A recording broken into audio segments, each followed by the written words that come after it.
Selamat siang adik-adik. Hari ini kita akan kuliah sejarah lingkungan dan yang akan kita bahas adalah seputar air dan pengairan, kemudian lokasi air itu di mana saja dan kegunaannya sebenarnya apa saja. Ada buku yang menarik yang diedit oleh Peter Bumhard, judulnya World of Water. Ya, sudah saya download, bukunya juga sudah bisa diakses secara online, free. Namun sebelum itu untuk pembukaan, saya kepingin tanya, apakah adik-adik ngerti gambar yang ada di background saya ini? Mudah-mudahan ngerti, tapi kalau nggak ngerti ya nggak apa-apa, karena ini materinya tidak interaktif, ya saya jawab sendiri. Ini adalah gambar peristiwa banjir di Jawa Tengah sekitar 1850-an, pertengahan abad ke-19.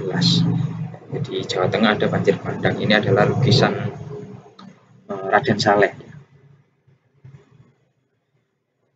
Jadi banjir ini adalah fenomena besar ya, yang seringkali melanda daerah-daerah di kawasan Asia Tenggara.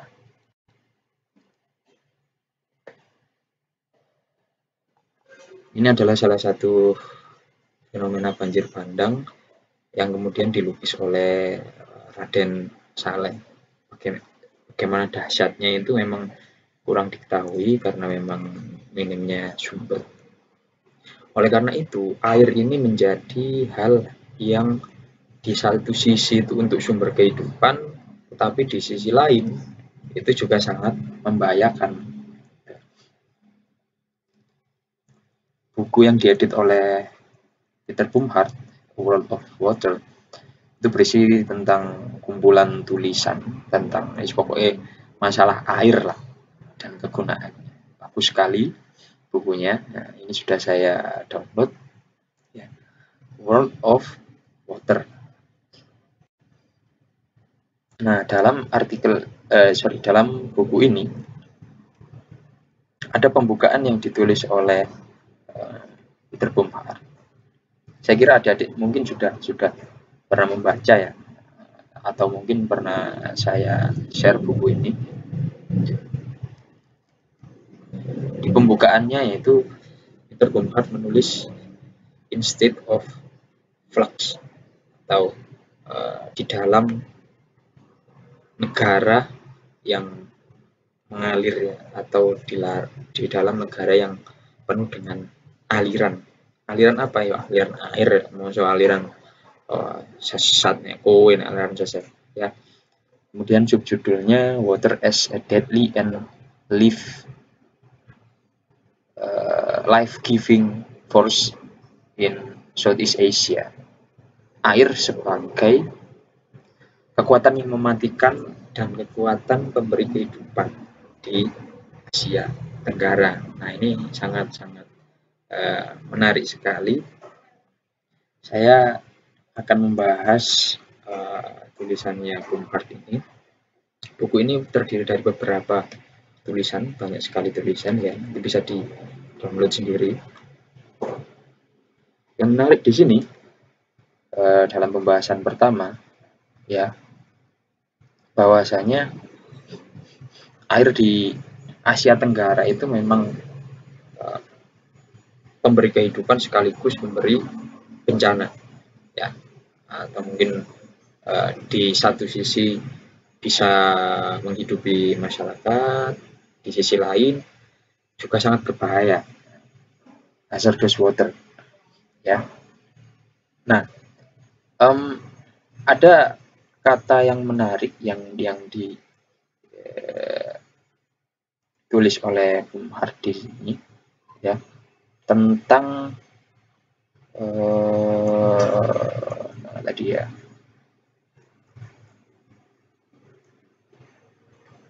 nah ini thalassophobic. Nah, ini thalassophobic. Ini ya, talasofobik. Nah, talasofobik ini apa ya, seperti ketakutan terhadap air atau ketakutan terhadap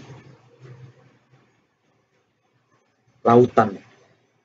Nah, kenapa ada ketakutan terhadap lautan dan juga perairan lautan itu kan perairan dalam. Kenapa ada ketakutan? Karena masyarakat Asia Tenggara itu memang walaupun berada di wilayah maritim ya, sebagian besar wilayahnya diselimuti oleh atau di sekitar aliran air atau samudra, tapi ada hal-hal yang menarik, salah satunya yaitu talasofobik, ketakutan terhadap air. Nah, di sini di pembahasan yang subbab yang pertama, ketika Bung Kat membahas tentang the sea ya, atau tentang laut, itu dijelaskan banyak sekali memang manfaatnya lautan itu, selain sumber daya lautnya yang digunakan sebagai penghidupan manusia, tetapi laut menyimpan misteri. Misteri apa yang ada di dalam lautan tersebut? Nah,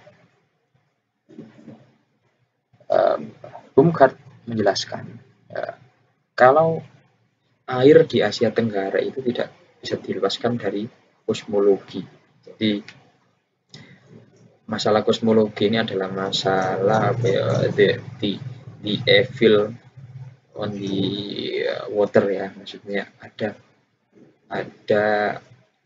setan atau mungkin ada roh yang yang terdapat di dalam lautan dalam. Oleh karena itu ada ketakutan terhadap perairan laut dalam ya, karena di laut itu ada naganya. Ada yang ngomong giant water snake atau naga. Ini kalau orang-orang Jawa itu bilang ada mitos Nyi Loro Kidul, gitu ya. Nyi Loro Kidul sebagai penguasa laut kidul di Jawa. Nah, kepercayaan seperti itu mengakibatkan lautan ini menjadi punya semacam kekuatan khusus atau kekuatan gaib, yang dimana ketika orang-orang melihat laut kidul itu kayak semacam kok serem banget ya, orang penguasai ya apa-apa, ini adalah kepercayaan lokal ya. Nah, saya nggak tahu kenapa kok di masyarakat kita ya, Jawa dan Indonesia lah, itu mungkin budaya untuk menangkap ikannya itu memang kurang khusus ya. Apakah mereka fobia terhadap perairan laut dalam, atau mereka memang terkena fobia dari Nyi Roro Kidul tersebut atau ratu penguasa laut itu tersebut. Nah, ini menarik sekali kalau diteliti ya lebih lanjut ya. Nah, setelah itu, selain berbicara tentang kosmologi, adanya roh di lautan, Bumhard juga menjelaskan di dunia air itu tidak bisa dilepaskan dari bencana ya. Seperti yang saya lihat, yang saya perlihatkan di awal tadi di background saya ya, tentang banjir ya. Banjir itu macam-macam ya. Ada yang berasal dari laut pasang, kemudian ada yang banjir bandang, dan ada yang banjir karena ulah manusia, mungkin aliran air selokan atau sungai kecilnya itu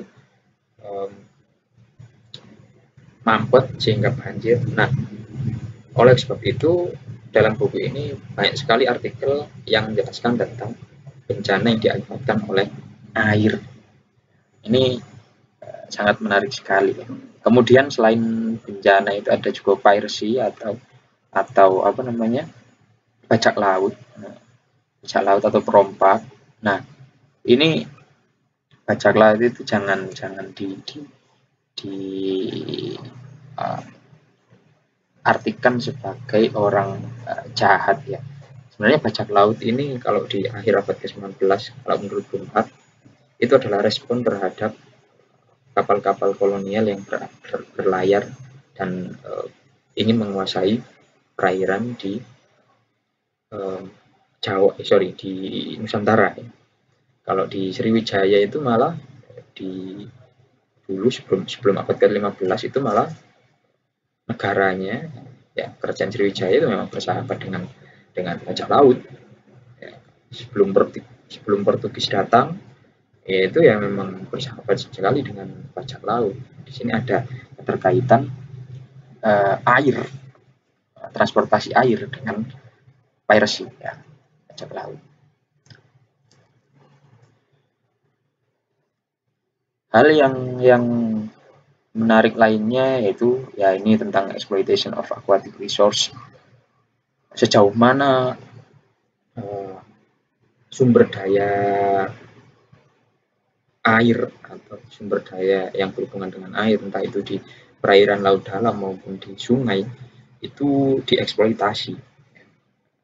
Kalau kita lihat perburuan apa namanya, penyu, kura-kura, kemudian perburuan hiu, kemudian perburuan paus di perairan Jepang ya, di perairan Pasifik, kemudian di perairan Laut Cina juga ada banyak sekali perburuan hiu dan penyu yang kemudian hasilnya akan diekspor ke Cina untuk obat dan untuk membuat apa namanya, kerajinan. Nah itu sangat-sangat menarik sekali untuk kemudian dikaji, dan masih jarang sekali yang mengkaji tentang exploitation of the aquatic resources ini.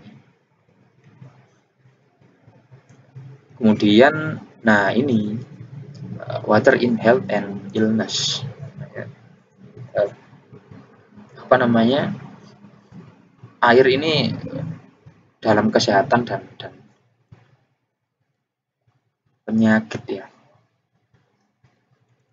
Ketika kita berbicara tentang water in health and illness ya, itu kita tidak bisa dilepaskan dari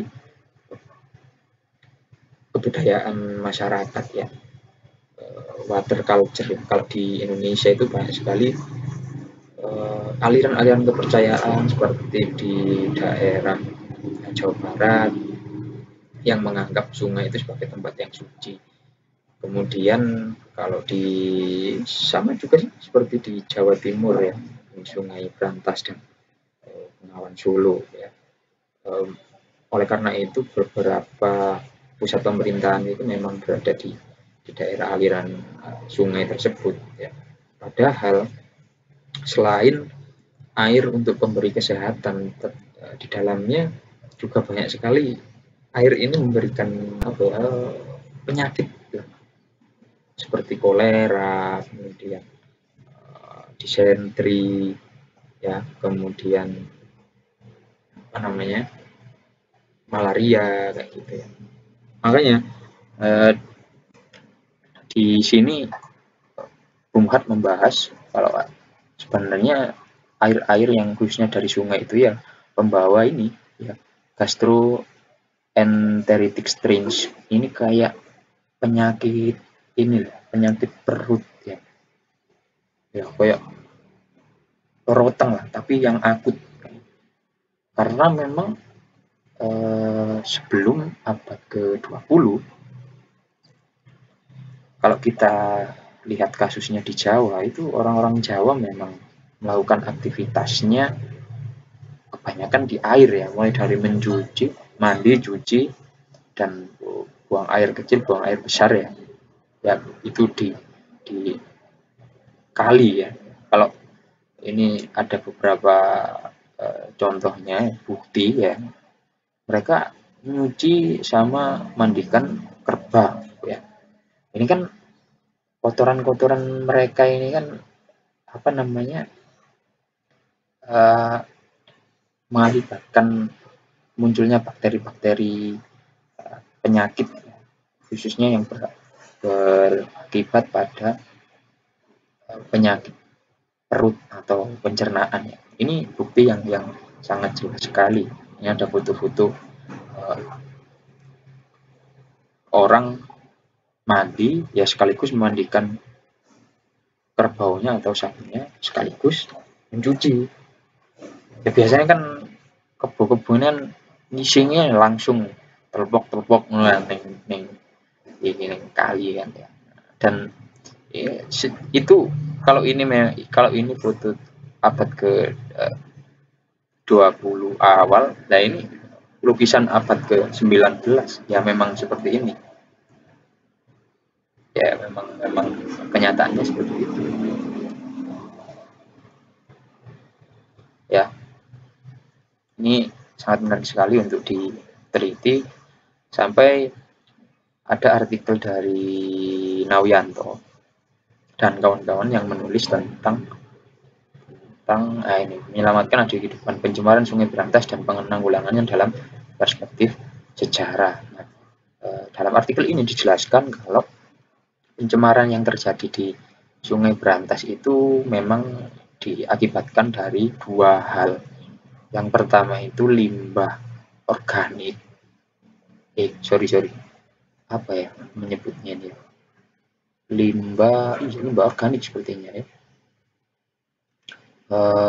Tempat pembuangannya disebabkan oleh limbah organik seperti kotoran manusia, sampah, dan bangkai yang masuk ke aliran sungai sebagai sumbernya.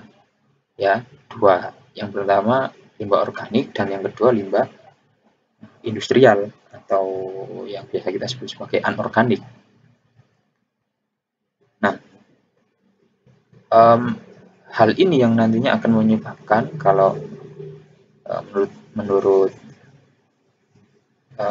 Nawianto, dia mengutip von Faber ya, kebiasaan membuang sampah dan mandi di sungai membuat mereka terpapar polusi air dan rentan terjangkit penyakit bersumber dari air yang tercemar bakteri yang menjadi penyebab penyakit terutama kolera, tifus, dan disentri. Ya, jadi kebiasaan buruk tersebut ya tidak dapat dipungkiri. Memang orang-orang Jawa saat itu memang mengenal sanitasi yang bagus.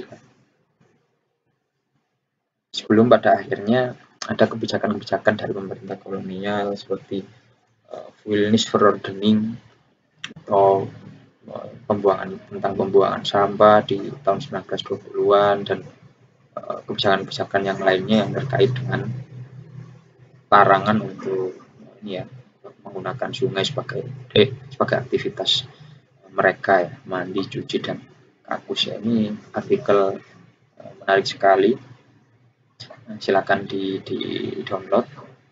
Kemudian pencemaran yang selanjutnya yaitu selain organik yaitu anorganik. Ini biasanya diakibatkan oleh limbah industri. Tidak bisa dipungkiri kalau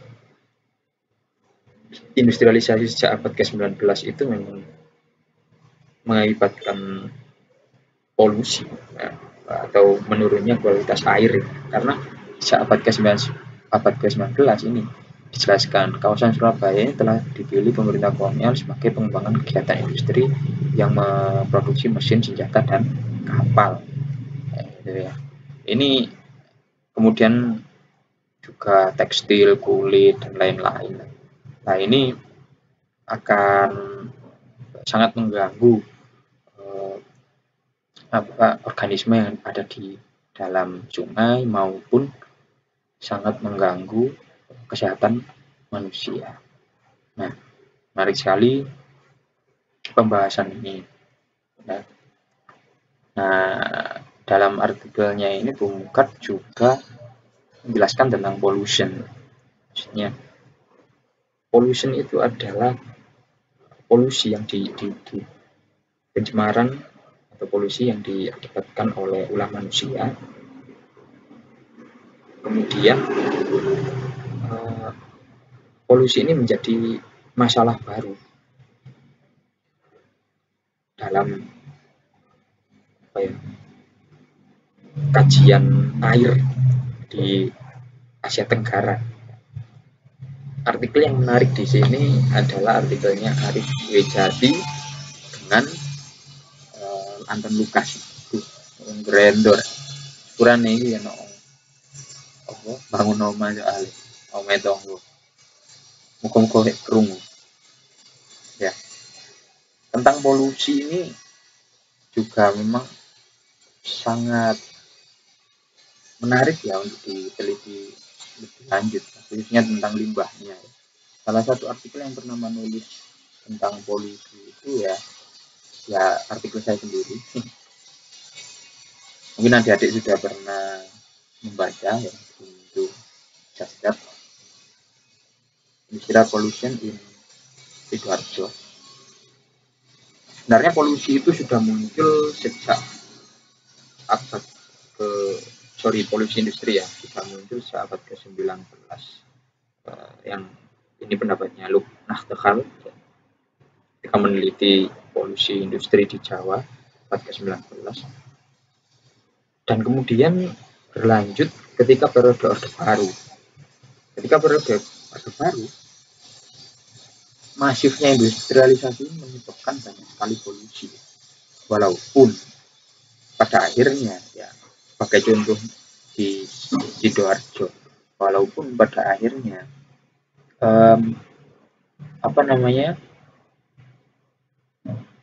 periode Orde Baru ini juga melahirkan kebijakan-kebijakan yang menantang polusi, gitu. Maksudnya menentang. Kebijakannya yang menentang polusi itu apa? Banyak sekali di Jawa Timur, seperti kita ketahui sejak tahun 1970-an akhir, karena banyak sekali perusahaan atau pabrik-pabrik seperti PT Miwon, pabrik kertas Jiwi, kemudian pabrik pengolahan hasil-hasil laut dari sekar laut, PT Sidomulyo dan Sidomulyo, pabrik tahu dan pabrik peternakan babi ya. Itu ketika mereka melakukan pencemaran itu memang sudah ditindak tegas, dan ada kebijakan-kebijakan dari pemerintah seperti prokasi, program kali bersih, terus proper ini program penilaian perusahaan. Jadi setiap perusahaan yang berada di bantaran sungai itu diberi kayak rapot ya, kayak rapot gitu, yang kalau misalnya ini masih hijau boleh terus, kalau nilainya banyak yang kuning waspada, kalau nilainya ada yang merah itu bisa-bisa pabriknya ditutup. Dan kemudian Sky program lain langit biru ini, ini untuk polusi udara. Nah, untuk polusi air ya itu saja menurut saya yang prokasi dan proper ini, proper prokasi. Awalnya prokasi kemudian dikembangkan menjadi proper prokasi. Ya itu untuk membersihkan sungai-sungai dari polusi pabrik-pabrik.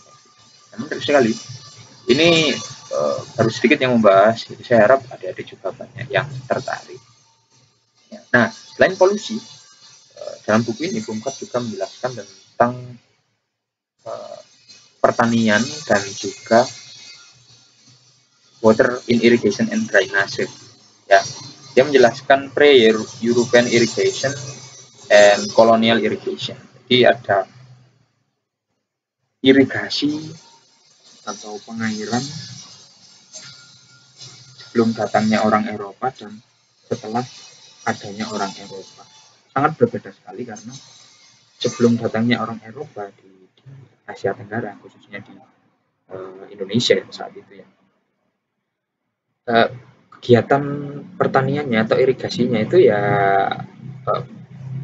kegiatan pertanian dengan menggunakan sistem irigasi yang masih small scale irrigation atau irigasi yang skala kecil lah, maksudnya untuk ya wis untuk sawai, bagaimana caranya mengalirkan air dari upstream ke downstream itu dengan menggunakan sistem apa ya, yo ketinggian tanah saja. Jadi aliran itu akan mengikuti aliran kan akan mengalir dari tanah yang tinggi ke tanah yang rendah. Itu diikuti seperti itu. Nah, ini berubah ketika masuk kebijakan-kebijakan kolonial. Ya. Pengaruh kolonial ini sangat-sangat terasa ketika pertengahan abad ke-19 ya, di mana sungai dan airnya itu dieksploitasi secara struktural, mulai dari pembangunan dam, membangun pintu air, kemudian membangun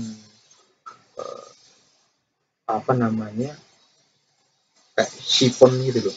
Sifon itu sistem pengairan yang kalau untuk mengalirkan air dari dataran tinggi ke dataran rendah dengan menggunakan apa namanya jembatan atau tabung-tabung penghubung yang dirancang oleh pemerintah kolonial. Ini rancangannya sangat luar biasa sekali ya. Kayak gini loh, apa V gini loh. Jadi gini, ini dari yang tinggi, ini rendah, tapi bawahnya itu ada gini. Nah, contohnya itu sifon metro di Kepanjen. Ya. Contohnya di sini mungkin kurang terlalu jelas. Lain. Nah, shred ini sungai, tapi di sini juga ada sungai. Shred airnya mengalir ke sini dengan tekanan yang tinggi dari atas kemudian ke bawah. Ini nanti dinaikkan lagi shred, tapi tingginya nggak sama dengan ini. Tingginya paling segini, naik shred segini, nah langsung gini, langsung ke sini. Nah, untuk mengalirkan untuk irigasi di perkebunan tebu dan sawah ya, kayak gitu. Dan juga terlihat dari pembangunan kanal-kanal ya. Sebelum abad ke-19 itu di Batavia sudah banyak sekali kanal-kanal yang digunakan sebagai sistem irigasi. Kenapa? Agar tidak banjir dan agar airnya tetap mengalir untuk apa? Untuk mengurangi bahaya-bahaya penyakit seperti kolera, kemudian malaria. Kalau malaria kan di air yang menggenang itu kan, kalau misalnya tidak dialirkan airnya akan banyak sekali jentik-jentik nyamuk yang berkembang menjadi malaria nanti. Nah itu akan sangat menarik sekali apa namanya kajiannya. Nah itu Kumpat juga menjelaskan tentang irigasi masa kolonial ya. Nah itu saja yang bisa saya sampaikan terkait kajian dari Bumkar ini. Kesimpulannya yang dari Bumkar ini ada kalimat yang menarik tadi. Nah ini ya, water in all its aspects may be given in as a society. Its role at any given moment of time is clearly politically, economically, socially, and culturally constructed. Jadi air dalam segala aspek tadi yang telah kita bahas itu memang secara politis, secara ekonomi, secara sosial dan kultural itu memang dibentuk sedemikian rupa agar apa ya bisa dimanfaatkan oleh masyarakat. Dibentuk sedemikian rupa. Kemudian memang kajian tentang air ini